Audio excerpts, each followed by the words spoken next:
Craving a quick, delicious dinner that feels like a restaurant treat? Today, I'm making creamy garlic butter chicken, a rich, flavorful dish ready in just 30 minutes. Let's dive in. Here's what you'll need. 500 grams of boneless chicken breast, sliced, 3 tablespoons of unsalted butter, 4 garlic cloves, minced, 1 cup of heavy cream, half a cup of grated Parmesan, a teaspoon of paprika, a teaspoon of Italian seasoning, salt and pepper to taste, and a little fresh parsley for garnish.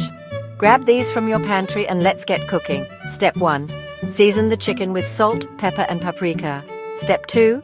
In a skillet, melt 2 tablespoons of butter over medium heat.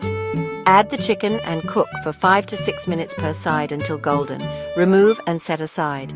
Step 3. In the same pan, add another tablespoon of butter and the minced garlic.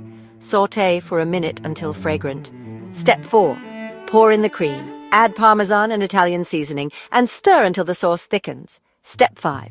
Return the chicken to the pan, coat it in the creamy sauce, and simmer for 2 minutes. Finish with a sprinkle of fresh parsley, and you're done. Serve this creamy garlic butter chicken with mashed potatoes or pasta for a cozy dinner. It's perfect for busy weeknights or impressing guests. If you found this video helpful, hit subscribe, give it a thumbs up, leave your comments below, and share it with your friends. Your support really inspires me to bring you more delicious recipes. Thanks for watching.